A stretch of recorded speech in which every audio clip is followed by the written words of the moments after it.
പുത്തൻ പ്രതീക്ഷകളോടെ 2024 വരവേറ്റിരിക്കുകയാണ് ലോകം. കർമ്മയുടെ എല്ലാ പ്രിയപ്പെട്ടവർക്കും പുതുവത്സരാശംസകൾ നേരുകയാണ്. ഇത്തവണയും വളരെ ആഘോഷപൂർവ്വമായിട്ടാണ് 2024 നാടെങ്ങും സ്വീകരിച്ചിരിക്കുന്നത്.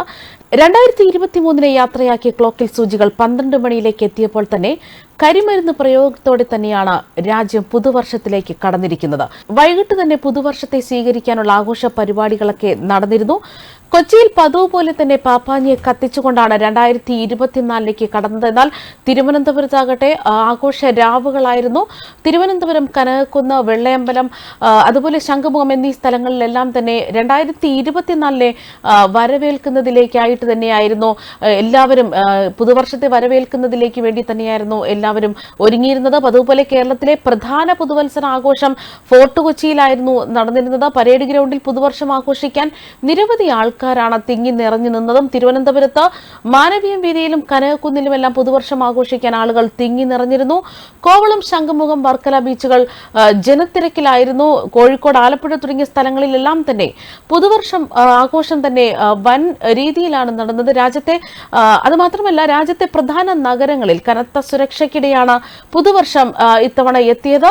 ഡൽഹി, മുംബൈ, ബാംഗ്ലൂർ, ചെന്നൈ എന്നിവിടങ്ങളിൽ വലിയ രീതിയിലുള്ള ആഘോഷങ്ങളായിരുന്നു നടന്നത്. ഗോവയിലും ഷിംലയിലുമൊക്കെ വലിയ തോതിൽ ഇത്തവണ പുതുവർഷത്തെ ജനങ്ങൾ വരവേറ്റിരുന്നു.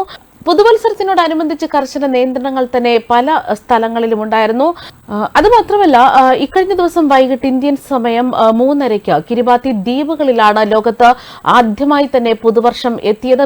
ഇതിനു പിന്നാലെ ഓസ്ട്രേലിയ, ചൈന തുടങ്ങിയ രാജ്യങ്ങളിലെല്ലാം തന്നെ വലിയ തോതിലാണ് പുതുവർഷത്തെ വരവേറ്റിരിക്കുന്നത്. ഇന്ത്യൻ സമയം പുലർച്ചെ 5:30 UK പുതുവർഷ ആഘോഷം നടന്നിരിക്കുന്നത്. ഇക്കഴിഞ്ഞ ദിവസം രാവിലെ 10:00 അമേരിക്കയിൽ പുതുവർഷം എത്തി. പിന്നാലെ ജപ്പാൻ, ചൈന, ഇന്ത്യ എന്നിങ്ങനെ ഓരോ രാജ്യങ്ങളും പുതുവത്സര രാവിലേക്ക് എത്തുകയായിരുന്നു. പുതുവർഷം ഏറ്റവും വൈകി എത്തുന്നത് അമേരിക്കയിലെ ബേക്കർ ദ്വീപ്, ഹൌലാൻഡ് ദ്വീപ് എന്നിവിടങ്ങളിലാണ്. മനുഷ്യവാസമില്ലാത്ത ഈ ദ്വീപുകളിൽ പുതുവർഷം പിറവിയെടുക്കുക ഇന്ത്യയിൽ ജനുവരി 1 പകൽ 4:30 ആകുമ്പോഴായിരിക്കും. പലയിടങ്ങളിലും വലിയ ആഘോഷങ്ങളാണ് അരങ്ങേറുന്നത്. ന്യൂസിലൻഡിലെയും ഓക്ലാൻഡിലെയും വെല്ലിംഗ്ടണിലെയും ഒക്കെ പുതുവർഷ ആഘോഷം ലോക പ്രശസ്തമായിട്ടുള്ള ഒന്ന് തന്നെയാണ്. സെൻട്രൽ ഓക്ലാൻഡിലെ വിക്ടോറിയ സെന്റ് വെസ്റ്റിൽ ആയിരക്കണക്കിന് ആളുകളാണ് പുതുവർഷത്തെ വരവേറ്റിരിക്കുന്നതും. പശ്ചിമേഷ്യയിലെ യുക്രൈനിലും സംഘർഷം രൂക്ഷമായി തുടരുന്ന ഘട്ടത്തിൽ തന്നെയാണ് ഇത്തവണ 2024 വരവേറ്റിരിക്കുന്നതും. ഗാസയിലെ ഇസ്രായേൽ ആക്രമണത്തിൽ പ്രതിഷേധിച്ച് പാകിസ്ഥാനിലും ഷാർജയിലും ഒന്നും ഇത്തവണ പുതുവത്സര ആഘോഷങ്ങളൊന്നുമില്ല. ഇസ്രായേലിൽ ജൂത കലണ്ടർ ആരംഭിക്കുന്ന റോഷ് ഹഷാനയിലാണ് പുതുവർഷം ആഘോഷിക്കുന്നത്. യുദ്ധത്തിലുണ്ടായ സാമ്പത്തിക പ്രതിസന്ധിയെ തുടർന്ന് റഷ്യയിലും ഇത്തവണ പുതുവത്സരത്തിന്റെ ആഘോഷങ്ങളൊന്നും തന്നെയില്ല.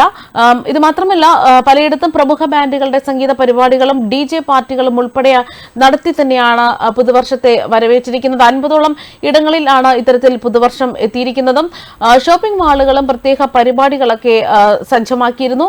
പ്രത്യേക പാക്കേജുകൾ ഒരുക്കി നഗരത്തിലെ പല ഹോട്ടലുകൾ ബുക്കിംഗും നിറഞ്ഞിരുന്നു. കോവളം, ശംഖുമുഖം, വർക്കല ബീച്ചുകളിലൊക്കെ ജനത്തിരക്കിലായിരുന്നു. തിരുവനന്തപുരത്ത് പലയിടങ്ങളിലും പൊതു ഇടങ്ങളിലെല്ലാം തന്നെ വർണ്ണ വെളിച്ചവും കലാപരിപാടികളും ഒക്കെ ആയിട്ടായിരുന്നു 2024 വരവേറ്റത്. നഗരത്തിലെ നൈറ്റ് ലൈഫ് കേന്ദ്രമായ മാനവീയം വീതി പാട്ടും ആഘോഷങ്ങളുമായി രാവോളം ഉണർന്നിരുന്നു. മുൻ ദിവസങ്ങളിൽ സംഘർഷങ്ങൾ ഉണ്ടായതിനാൽ ഇവിടെയൊക്കെ തന്നെ കനത്ത പോലീസ് നിരീക്ഷണമായിരുന്നു. ടൂറിസം വകുപ്പും ജില്ലാ ടൂറിസം പ്രൊമോഷൻ കൌൺസിലും ചേർന്ന് ഒരുക്കുന്ന വസന്തോത്സവ വേദിയ കനകക്കുന്നിലും പുതുവർഷ രാവൊക്കെ തന്നെ വളരെ ആഘോഷപൂർവ്വമായി നടന്നിരിക്കുന്നു.